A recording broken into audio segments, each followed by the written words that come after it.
Hello everyone, कैसे हैं आप सब। स्वागत है आपका आपके अपने YouTube channel computer education by Poonam. और जैसे आप देख रहे हैं कि फिर से टैली का सिस्टम आपके लिए लेकर आए हैं। और इससे पहले हमने आपको कराया था पर्सनल अकाउंट और रियल अकाउंट, दोनों चीजें मैं आपको करा चुकी हूँ। और रियल अकाउंट के अकॉर्डिंग ही मैं आपको यहाँ पे डिस्काउंट के बारे में बताने वाली हूँ कि डिस्काउंट क्या होता है, कितने प्रकार के डिस्काउंट होते हैं, कौन सा डिस्काउंट किस प्रकार से यूज किया जाता है एंट्री के अकॉर्डिंग। तो वो सारी चीजें हम करने वाले हैं यहाँ पे, ठीक है। तो सबसे पहले अगर हम बात करें यहाँ पर आपके सामने लिखा है डिस्काउंट। डिस्काउंट को हिंदी में कहते हैं छूट मिलना, ठीक है। यानी कि आपको जो छूट प्राप्त होती है तो वो डिस्काउंट होती है। अब डिस्काउंट आपके एक होता है आपके पास यहाँ पे अगर हम बात करें ट्रेड डिस्काउंट। ट्रेड डिस्काउंट किसे कहा जाता है, जो कि व्यापारिक छूट होती है, ठीक है। तो व्यापारिक छूट होती है उसको ट्रेड डिस्काउंट कहा जाता है। इसी के साथ साथ अगर हम बात करें कैश डिस्काउंट, कैश डिस्काउंट को हिंदी में क्या कहेंगे, नगद छूट। यानी कि नगद छूट जो आपको प्राप्त होती है वो आपका क्या हो जाएगा, यहाँ पे कैश डिस्काउंट हो जाएगा। इसके साथ साथ एक और डिस्काउंट, यानी कि इसी के पार्ट अगर हम बात करें कैश डिस्काउंट के ही जो पार्ट होते हैं, एक होता है क्वांटिटी डिस्काउंट, एक होता है आपका टारगेट डिस्काउंट। तो क्वांटिटी डिस्काउंट की बात करें तो यानी कि संख्यात्मक छूट होता है।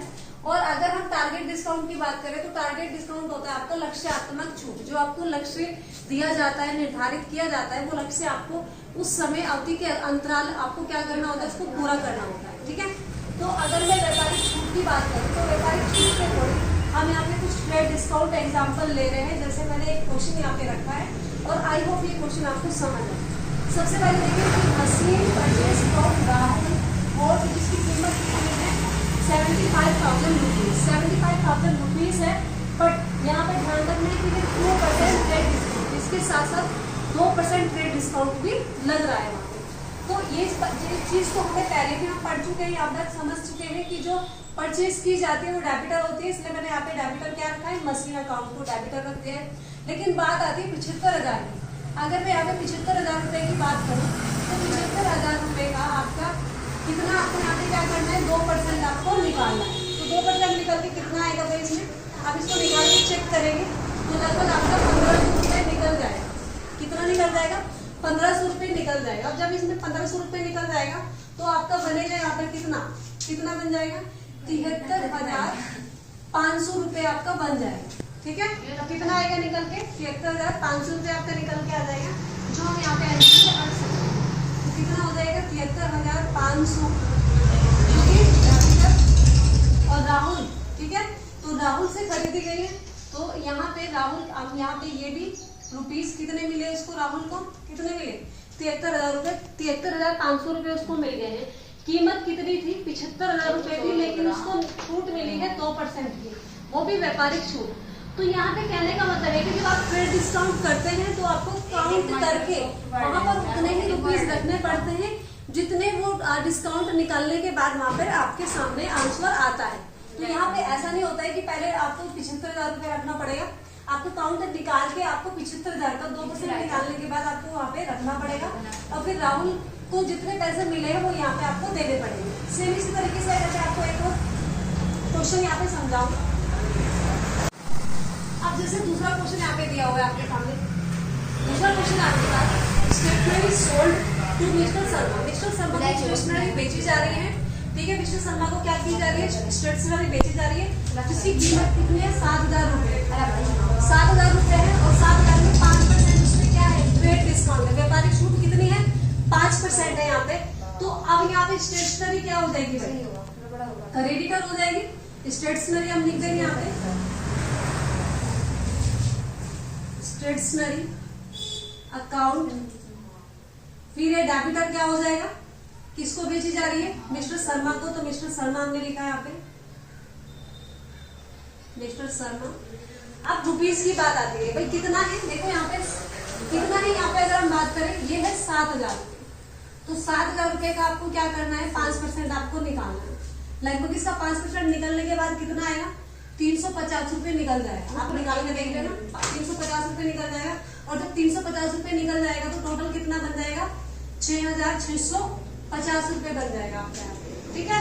तो इसी तरीके से अगर मैं बात करूँ यहाँ पर, तो हम यहाँ पे क्या लिखेंगे, 6,650 रुपए और 6,650 रुपए। यहाँ पे ये क्या है, क्रेडिट, यानी राहुल ने जो खरीदा है यहाँ पे डेबिट ठीक है, और ये क्रेडिट होगा क्योंकि स्टेशनरी बेची गई है। तो कितने की बेची गई है? 7,000 रुपए उसका रेट था, लेकिन बेची कितनी गई है? 6,650 रुपए की बेची गई है। और राहुल को यानी कि जो शर्मा है जिसको प्राप्त हुआ है उसको कितने पैसे देने पड़े? यहाँ पे 6,650 रुपए उसको देने पड़े। तो इस प्रकार से हमने देखा जो ट्रेड डिस्काउंट होता है उसको इस प्रकार से डिफाइन किया जाता है। अब हम बात करेंगे यहाँ पर किसके बारे में? कैश डिस्काउंट के बारे में, ठीक है। हालांकि मैं इसकी पहले आपको ये बता देती हूँ कि जो संख्यात्मक आपके अगर हम बात करें क्वांटिटी डिस्काउंट होता है, जो आपका क्वांटिटी डिस्काउंट संख्यात्मक छूट होती है। संख्यात्मक छूट का मतलब क्या होता है? जैसे मैं नॉर्मली आपको बताऊं कि हमने कोई सामान खरीदा, जैसे हमने कहा कि एक साबुन के यानी कि 4 साबुन के साथ 4 साबुन के साथ एक साबुन फ्री। सुना है ऐसा तुमने? आपने सुना होगा लगभग ऐसा, है ना, कि 4 साबुन अगर खरीदी जा रही है तो एक साबुन फ्री मिल जाती है। तो वो क्या हो जाएगा? क्वांटिटी डिस्काउंट यानी कि संख्यात्मक होगा, जो कि यहाँ पे आइटम से रिलेटेड होगा, यानी कि प्रोडक्ट जितना आप रख रहे हैं उस प्रोडक्ट के अकॉर्डिंग आप उतनी छूट दे रहे हैं। कि मान लीजिए आपने प्रोडक्ट रखा है कि अगर 4 साबुन आप खरीद रहे हैं तो एक साबुन आपको फ्री, या 3 साबुन आप खरीदते हैं तो उसके साथ एक फ्री, यानी कि 4 आपको मिल जाएगा, 4 का पैकेट आपको मिल जाएगा। इस प्रकार से ये क्या हो जाएगा? ये संख्यात्मक छूट के अकॉर्डिंग बात आती है यहाँ पे। और अगर टारगेट की बात करें हम, टारगेट के अकॉर्डिंग क्या होता है? टारगेट आपका टारगेट डिस्काउंट इस प्रकार से होता है कि टारगेट डिस्काउंट वो लक्ष्यात्मक छूट रखा गया है। लक्ष्य मतलब एक लक्ष्य रखा जाता है, निर्धारित किया जाता है कि मान लीजिए कि आपको 10 दिन के अंदर इतना प्रोडक्ट आपको क्या करना है? सेल करना है। मान लीजिए मैंने कहा कि 10 दिन के अंदर अंदर आपको कम से कम 20,000 या हम कहें कि 20 लाख रुपए की सेल्स करनी है।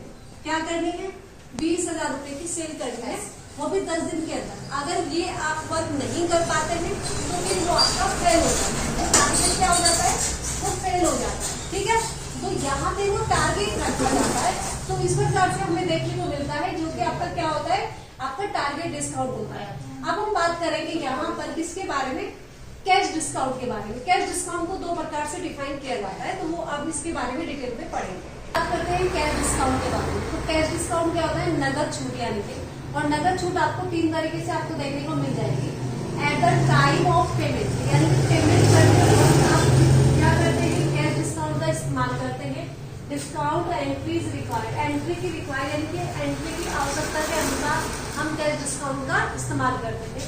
और ये अप्लाई होता है आपका रियल अकाउंट और नॉमिनल अकाउंट दोनों में अप्लाई होता है, यानी कि हम इसे वस्तुगत खातों में भी इस्तेमाल करते हैं, नॉमिनल खातों में भी इस्तेमाल करते हैं। हालांकि अभी नॉमिनल अकाउंट मैंने नहीं पढ़ाया आपको, आगे जब पढ़ाएंगे तो तब उसके बारे में आपको अच्छे से समझ आ जाएगा। अब हम बात करते हैं कैश डिस्काउंट जो होता है आपके, उसके रूल के अकॉर्डिंग बात करते हैं। तो रूल की मैं बात करूं तो कैश डिस्काउंट रिसीव अकाउंट, अगर डिस्काउंट आपको प्राप्त हो रहा है, बात कहेंगे कि यहाँ पे कि डिस्काउंट अगर आपको प्राप्त होता है तो फिर वो होता है क्या? उसे क्या कहेंगे हम? इनकमिंग। उसे वो हो जाएगा आपका इनकम, और इनकम हमेशा रहेगा क्रेडिट। ये चीज आपको ध्यान रखनी है। इसके साथ साथ अगर हम बात करें discount allow account, discount allow का मतलब है कि आप डिस्काउंट दे रहे हैं। डिस्काउंट रिसीव का मतलब आपको डिस्काउंट प्राप्त हुआ, यानी कि मुझे डिस्काउंट मान लीजिए प्राप्त हुआ, मैंने कोई सामान खरीदा है तो उस पर मुझे जो छूट प्राप्त हुई है तो वो छूट मुझे मिल रही है। इसके साथ साथ अगर डिस्काउंट अलाउ की बात करें तो उसका मतलब ये है कि अगर मुझसे कोई सामान खरीदा गया है किसी व्यक्ति ने तो डिस्काउंट मैं अपनी तरफ से दे रही हूँ, मेरी कंपनी दे रही है, तो वो डिस्काउंट अलाउ हो जाएगा। और डिस्काउंट अलाउ क्या हो जाएगा? यहाँ पे एक्सपेंस हो जाएगा, जो कि इतना ध्यान रखना है कि वो डेबिटर होगा। डिस्काउंट अलाउ मतलब डिस्काउंट देना, ठीक है। तो आप डिस्काउंट दे रहे हैं। अब फॉर एग्जाम्पल क्वेश्चन की बात करें अगर हम, तो क्वेश्चन है यहाँ पे कि furniture purchase from Sharma house for 17,000 rupees with 3% cash discount. अगर हम बात करें यहाँ पर कि कैश डिस्काउंट के साथ साथ यहाँ पर क्या हो रहा है कि 3% कैश डिस्काउंट लग रहा है। भाई एक फर्नीचर परचेज किया जा रहा है, किससे?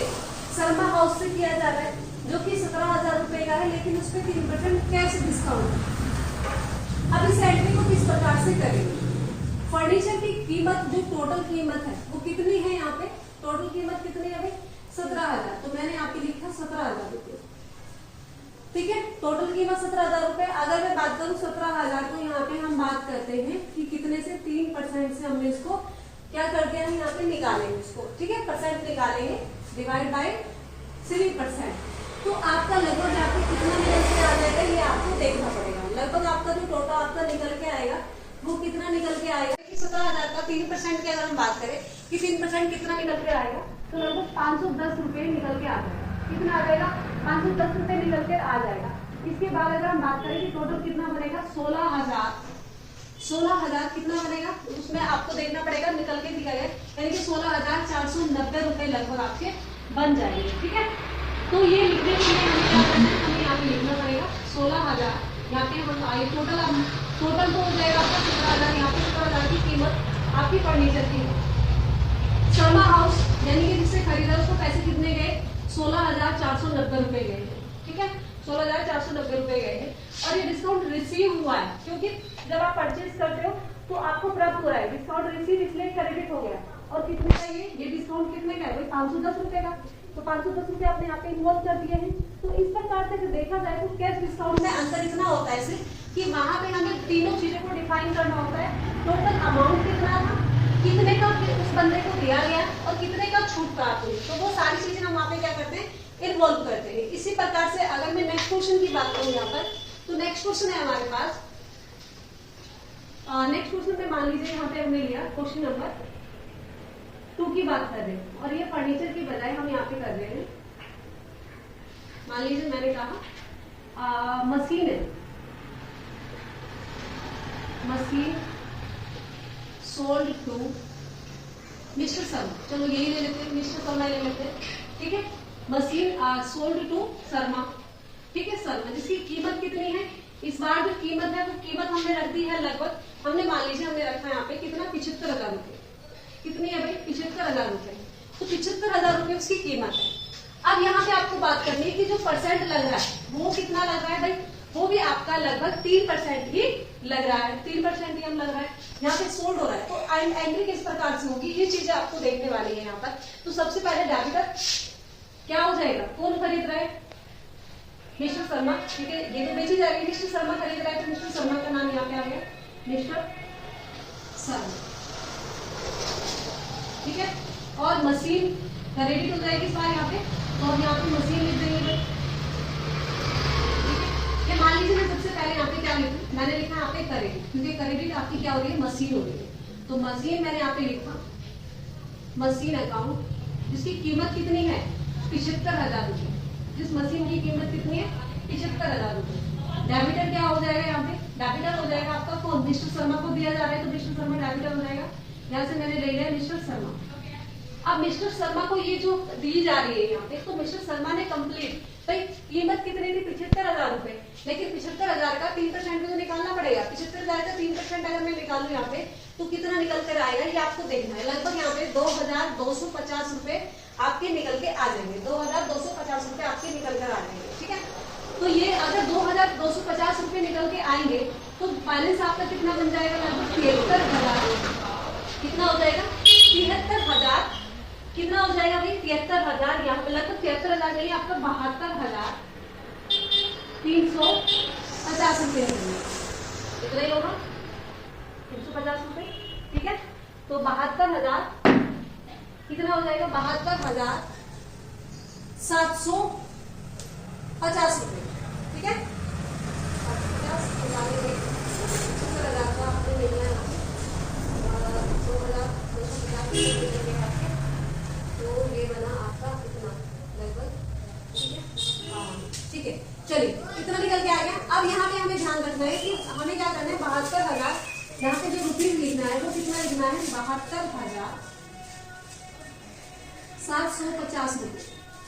अब यहाँ पे ध्यान रखना है कि डिस्काउंट अलाउ किया जा रहा है, एक्सपेंस हो रहा है, तो यहाँ पे आपका डेबिटर क्या हो जाएगा, डिस्काउंट